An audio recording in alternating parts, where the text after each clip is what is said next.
On veut perdre du poids, lancer un business, devenir la meilleure version de nous-mêmes. Qu'est-ce qui se passe 2 semaines plus tard? On oublie tous nos objectifs, on retombe dans nos mauvaises habitudes. Nos mauvaises habitudes reviennent à nouveau nos meilleurs amis. C'est pourquoi dans cette vidéo, je vais vous donner 6 erreurs qui font à ce que votre motivation, elle monte, bim, elle redescend à nouveau. 6 habitudes qui détruisent ta motivation. Pourquoi tu ne restes pas constamment dans ton objectif? Tu es sur le point de découvrir le secret de ce qui détruit ta motivation. Donc reste jusqu'à la fin pour ne pas manquer une partie de cette vidéo. Je m'appelle Scott Dianarcy, créateur de contenu sur les réseaux sociaux. Avant d'entamer cette vidéo, si vous n'êtes pas encore abonné sur notre chaîne, songez à vous abonner pour ne pas manquer le prochain vidéo que nous allons poster. La première erreur qui détruit ta motivation est de ne pas avoir de clarté et de précision des objectifs. J'ai une histoire à te raconter. L'histoire de 2 amis d'enfance au destin contrasté, Joël et Émile. Joël avait hérité d'une fortune familiale et menait une vie aisée, tandis qu'Émile, toujours déterminé malgré les obstacles, travaille dur pour atteindre ses objectifs. Un jour, Émile, confronté à des difficultés financières pour poursuivre ses études, se tourna vers son ami Joël pour lui demander de l'aide. Joël, touché par la détresse de son ami, lui offrit généreusement son soutien financier sans hésitation. Mais Joël a commencé à ressentir quelque chose en lui. C'était une pointe d'envie pour la détermination et la passion d'Émile. Au fil du temps, Émile travailla sans relâche pour réussir dans ses études et sa carrière. Tu ne peux pas imaginer ce qui s'est passé par la suite. Quant à Joël, il a commencé à ressentir le vide dans sa vie malgré sa richesse. Il a réalisé que l'argent ne peut pas acheter la satisfaction personnelle et le sentiment d'accomplissement qu'Émile éprouvait.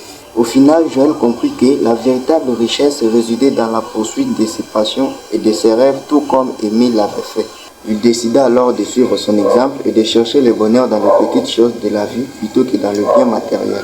Cependant, il commença par le plan d'action. Le pourquoi que je t'ai raconté cette histoire est que avoir une vision claire et bien précise te permet de savoir dans quelle direction il faut aller, à comprendre les choses avec précision et de prendre des décisions éclairées. Cela peut aussi aider à anticiper les conséquences de tes actions et à planifier efficacement. Tu dois mettre en place des petites actions pour te rapprocher de tes objectifs. Comme le dit le dicton d'Abraham Lincoln que j'ai un peu modifié, un objectif bien défini et mis à des petites actions à la routine est à moitié accompli. Deuxième erreur qui détruit ta motivation, c'est la manque de vision à long terme. Se focaliser uniquement sur les gratifications instantanées peut t'éloigner de tes objectifs à long terme. Sans vision à long terme, tu vas te retrouver à vivre du jour le jour sans planification pour l'avenir. Juste une pause, abonne-toi. Cela peut entraîner des difficultés financières, professionnelles et personnelles car les visions à long terme ne sont pas prises en compte. L'absence de la vision à long terme peut également limiter les opportunités de la croissance personnelle et professionnelle car les actions ne sont pas orientées vers les objectifs à long terme. Et en mesure que le temps passe, cela peut entraîner des regrets et des insatisfactions. Et si par contre tu as des objectifs bien précis et à long terme, cela te permet de te fixer des objectifs ambitieux et significatifs. Cela donne aussi un sens de direction et de motivation pour travailler vers ces objectifs au fil du temps. Une vision à long terme favorise également la prise de décisions plus réfléchies et stratégiques, car elle permet de considérer les conséquences de tes actions à long terme. En outre, cela peut renforcer la résilience face aux obstacles à court terme, car l'individu est capable de garder à l'esprit l'objectif final, malgré les difficultés temporaires. Et comme le dit Brown, visez la ligne, même si vous ratez, vous atterrirez parmi les étoiles. Troisième erreur qui détruit ta motivation, et c'est celle qui porte vraiment le dessus à la plupart des hommes, c'est la comparaison excessive. Arrête de te comparer aux autres. Te comparer aux autres va miner ta motivation. La façon de catégoriser les relations sociales en termes de dominance, d'égalité ou d'infériorité entre les individus se présente comme ça.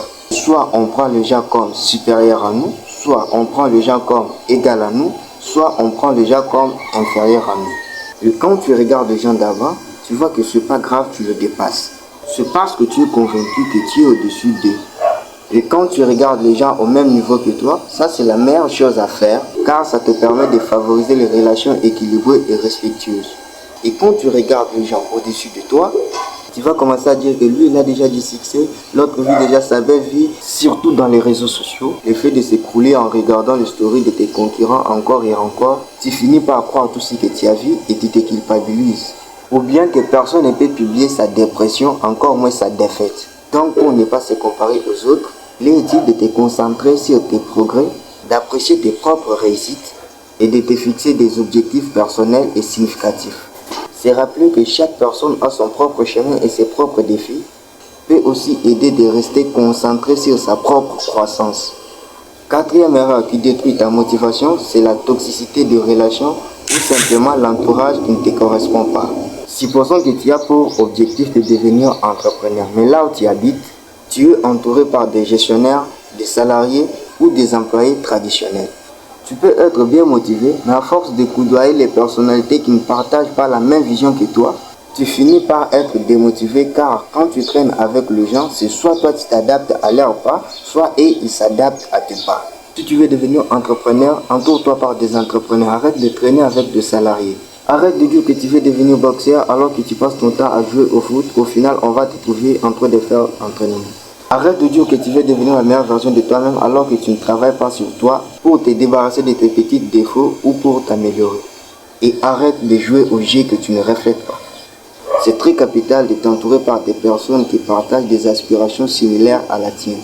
Cinquième erreur qui détruit ta motivation, c'est la manque de discipline. La motivation a toujours été temporaire. La motivation te lance, mais la discipline te maintient jusqu'à la fin. Tu dois mettre en place une discipline pour atteindre tes objectifs. Sans discipline, rien n'est possible. Tu t'es fixé pour objectif de ne pas manger des pizzas fraîchement cuites avec du fromage fondu et des garnitures colorées parce que tu es de la malbouffe et que tous tes amis veulent manger des pizzas. Mais qu'est-ce qui fait que tu n'en manges pas? Ce n'est pas de la motivation. Ça te donne vraiment envie parce que ça sent beau, mais c'est la discipline qui te tient. Laisse-moi te donner la petite différence entre la motivation et la discipline. La discipline se réfère à la capacité de se conformer à un ensemble de règles, des normes, même à l'absence de la motivation. Quant à la motivation, c'est le désir ou l'enthousiasme d'atteindre un certain objectif ou accomplir une tâche spécifique. En bref, la motivation te donne l'élan pour commencer, tandis que la discipline maintient la constance et la cohérence dans nos actions. Et je ne vous ai pas dit que la discipline est supérieure à la motivation, car ce n'est pas de la motivation ou la discipline. Mais si tu veux vraiment atteindre tes objectifs, il faut la motivation et la discipline.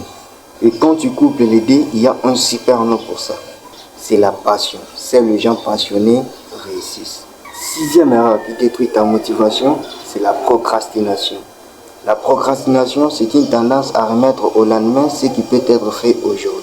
Ça implique aussi d'attendre les bons moments pour accomplir une tâche, ce qui peut souvent être une excuse pour éviter de faire quelque chose qui semble difficile ou peu agréable. Et ces bons moments peuvent ne pas venir, ce qui va entraîner un retard dans l'accomplissement des tâches et peut conduire à des conséquences négatives telles que une baisse de la qualité du travail, de stress accru et de retard. Seul l'inconfort peut rendre inconfort. Commence même si tu as mal, commence peu importe là où tu es, il suffit de commencer, n'attends pas le bon moment. Pour éviter la procrastination, il faut adopter des techniques pour la surmonter telles que la planification, priorisation des tâches et la gestion du stress. On peut aussi améliorer sa productivité et son bien-être général. Il y a beaucoup d'erreurs qui détruisent la motivation, mais je ne peux pas tout citer dans cette vidéo de peur que la vidéo soit plus longue. Peut-être je peux le préparer pour la prochaine vidéo. Et si tu sais autre erreur qui détruisent la motivation, tu écris juste dans les commentaires, je serai très ravi de te lire.